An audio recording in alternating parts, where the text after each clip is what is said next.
Hey guys, Liz here from the Nail Hub, and today I have another amazing nail audit for you.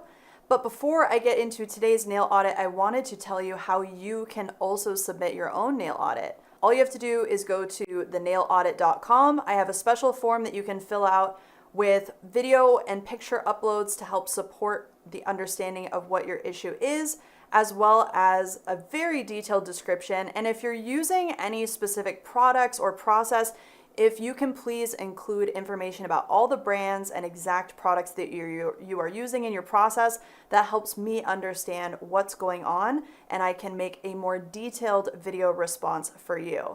Everyone here on this platform is welcome to submit a nail audit request. This is open to everybody, and I really encourage you to take advantage of this program because it allows me to create very specific answers to your very specific questions. Okay, so today's nail audit was brought to us from Marta.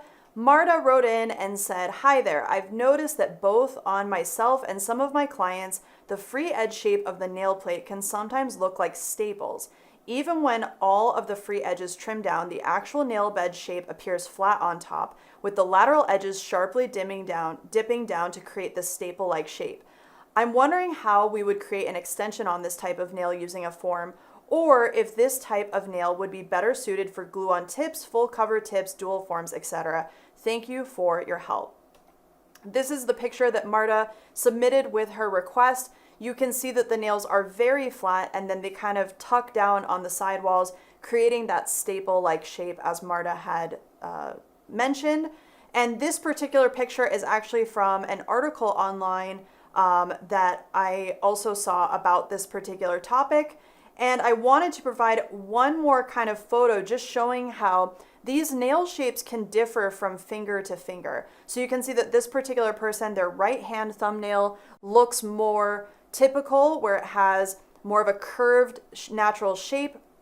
And on the left side, we have this kind of dip in the center and then those curves on the right and the left. So let's talk a little bit about what causes this or what may cause this issue. And then we'll get into my personal suggestion for what I would use on a client with these types of nails. Okay, so what may actually be causing these nails to begin with are a few different things.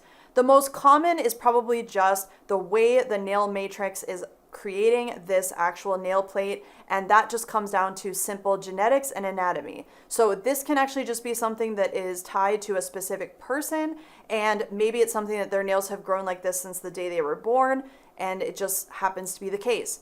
There's also some things that can change over time that may also cause this type of nail shape. One of them is blood supply to the actual nail matrix. So if we have an illness, maybe we change medications.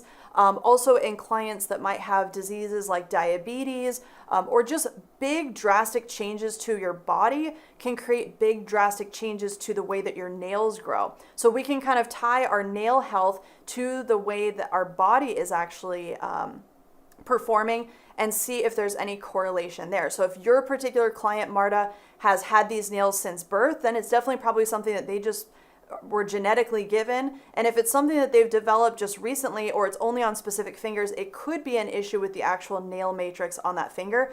And it can also be something that's just caused by blunt force trauma. So if we slam our finger, if something happens to that area of our finger, that nail matrix area where our nail plate is formed, anything like that, whether it be a physical change or a health change, or like I said, a blood supply change, all of those things can start to create changes in the way our nail plate grows, okay? So that can be why we get that kind of flat nail shape and then it tucks down on the sides. But I see this very commonly on specific fingers on people's hands. And it could be as simple as like that picture I showed you guys where one thumbnail is like that, the other one isn't. And there's just an array of things that can happen that might cause this problem. So how do we actually address this problem, and what kind of products would I suggest for using on clients like this? Well, Marta actually mentioned a few different things. She mentioned using extensions on nail forms, also glue-on tips, full cover tips, and dual forms. So the first one that is going to be a little bit more challenging to use is going to be glue on tips, the kind that just have a small well and we're trying to actually glue the tip onto the natural nail. The reason being is if we have a flat nail and the sidewalls are tucking in, an actual glue-on tip is going to be more curved. So you're going to end up using a ton of glue to try and get the tip to conform to that nail plate shape. And I actually think that you're going to end up with premature lifting and issues where that glue breaks down. Maybe in the corners, there's a bunch of glue to kind of bridge the gap between that curvature. And that's where you can get areas where that actual cyanoacrylate glue starts breaking down prematurely. And now you've got water, dirt, and stuff like that in there. So I would say no to the glue on normal tips. Full coverage tips are going to be a good option, but they do add bulk to the nail. However, because we're using something like a gel to adhere them, it's going to better conform. It's going to completely camouflage any natural shape, but you might have the same issue on the sidewalls. So depending on the width and the overall nail shape, which I'll show you guys in a second, a full coverage nail tip, again, may not be the best option just because you're gonna have a hard time fitting that shell to the natural nail itself and making sure that you've got good coverage as well as filling in any gaps between the natural nail plate and that curved full coverage tip. You're gonna need to make sure that even on the sidewalls, you're getting good adhesion, a good seal, and everything is well covered. So it just depends there on those particular fingers. And if the client has those nails that are kind of tight around the cuticle area and then flare out at the same time, like a trapezoid shape, that's gonna make it a little bit more difficult to use something like a full coverage tip. So I would say that I would either extend with nail forms, or the last thing that Marta said was dual forms.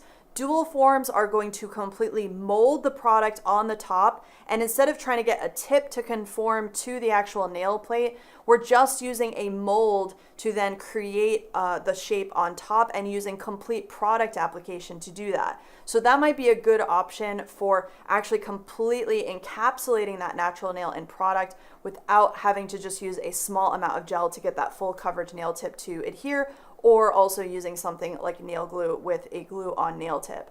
But my suggestion would be for either the dual forms or the extensions. So let me show you real quick kind of what we're doing in each one of these scenarios and why I suggest this based on that application that we're doing over the top of the nail plate. All right, so if we have our nail plate that's kind of shaped like this, it's going to be more challenging, like I said, to get any kind of regular curved surface to fit that shape, right? So it'd be, you know, if we're doing like a regular tip application, oh, sorry, my pen is dying. I grab a different color. If we're doing a regular tip application, like I said, we're gonna end up with something like this, where we're trying to basically choose a tip size that is wide enough to encapsulate these corners, but we end up with kind of this space here that we have to fill in with something. Maybe not so much here on these corners, but we're gonna have to find something that can kind of fill in this area where the nail plate is really flat and also fill in the sides where the tip is gonna kind of hit here. So if we have something where like these corners are kind of protruding like this in that staple-like shape, then we're gonna end up where we're trying to fit a tip over these corners, but then we've got these gaps that we have to fill in with glue or with product. So that's why in both cases with a tip or a full coverage extension kind of tip, this is gonna be more difficult to get a good seal and to get a good product application that's going to last without lifting or kind of breaking down over time. Now, one thing I will say about extensions with nail forms is there is a big misconception amongst lots of gel nail users or acrylic nail users that if we have, let's say our nail, has some kind of different curvature to it. Here's our natural nail plate, and we're trying to put a form underneath, right? In this case, we're trying to put a nail form underneath to create this pipe essentially, right? So if we have our nail form like this and it's taped under here, right? It's kind of like this is our nail form, and this is the straw shape or that curved shape, if you will, underneath the nail plate. there's a lot of misconception about the fact that we need to worry about gaps between the natural nail and the nail form. And gaps are actually super duper duper common. What we use to fix this gap is we want to use a thicker viscosity gel that isn't going to seep in between the natural nail and the nail form as much. So that's when you're going to reach for a thicker product instead of a thinner product, so that you can apply it on the nail form, you can float over any gaps that you have, and then we can also use things like pinching a little bit, but in this case we wouldn't, just because we've got this kind of this downward sidewall issue and the flatness in the middle. I wouldn't really suggest pinching this. What I would suggest is kind of encapsulating this this nail. So if we have a really exaggerated one, right? And if we put a round nail form underneath the natural nail, right? Here's our nail form underneath. We are going to have these gaps on these corners. So if I look down the finger this way and I had a nail form on, I would see air in between the nail form and the actual natural nail. But that's okay. We don't need to worry about that unless it's huge. And more so importantly, we look at the angle at which the nail form is creating that shape. So if our nail form is going up or if it's going down, we need to correct that, because ultimately we want to have a nail form that basically goes straight out, and then we're transitioning that product onto the nail form so that we can create that artificial length, okay? So if you have gaps, that is normal. Small gaps are very normal. And then again, what we're going to do is we're going to use a thicker viscosity gel to do the same thing that we would have done with a full coverage nail tip, but we're basically going to extend this out onto the form. And then we're encapsulating this natural nail inside of product, okay? So that is something that we need to consider. You can do it like this with, again, a full coverage nail tip. It might have a hard time fitting a curved shape to a non-curved shape, or we can encapsulate it with using a nail form, or with dual forms. Even with dual forms, usually you're gonna need to extend the nail first and then put the dual form on, unless you're using acrylic, because on the underside of the nail, you're gonna end up with a whole bunch of gunk, kind of coming out, and then, thickness and it touching the skin and things like that. So depending on the length of the natural nail, what product you're using, all of that, I would suggest probably a dual form, which is going to basically do the exact same thing as this, where you're putting product inside of a tip and then pressing it on like a mold to create the shape, or you're going to hand apply the product and just float it over to encapsulate this natural nail. So those would be my two suggestions for this. And I don't really have access to a human that has these kind of nails to show you exactly what that would look like.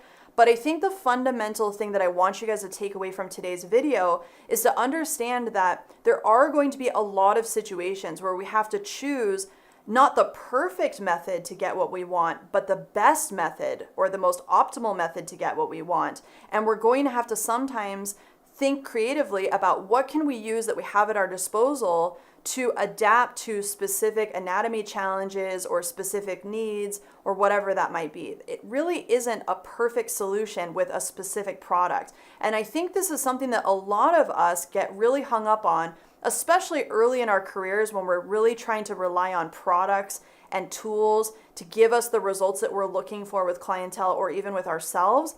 We keep looking for a perfect solution. We keep looking for, this is gonna work every time, no matter who I'm going to use it on, and this is a foolproof way to get this done. And there really isn't such a thing as a foolproof application, because there are going to be situations where that specific tool doesn't work, or that specific product doesn't work, or we need to go back and think creatively about what do we know from a fundamental perspective about what we're trying to achieve, and what can we choose to better make that happen, okay? So today is kind of more of a conceptual nail audit, in the sense that I want you guys to think about how, we don't want to get hung up on these hard and fast rules. Like, for example, breaking the seal of the free edge is one of those that I always hear about. I always also hear about, what if I can't get the nail form to perfectly be flush against the free edge of the nail? most of the time you're not going to get a nail form to be flush against the free edge of the nail. There's always going to be a little bit of tweaking that we have to do to get it there. And then it comes down to the product choice that we use, like I said, to float over that gap instead of seeping up underneath it. So those are a couple examples that I wanted to leave you with today, just to get you guys to think a little bit more about fundamentally what we are doing instead of looking for perfect solutions or foolproof methods that I really don't think exist and will make you go down a rabbit hole of buying every gimmicky product and tool out there because you're searching for that magical fix that really doesn't exist. It comes down to the skill and the trial and error and the practicing, and again, that creative thinking that utilizes the tools and the products that we have available to us to get that specific result. I'm also a big believer in the fact that as an expert in nails, you really should be able to create nails with just about anything.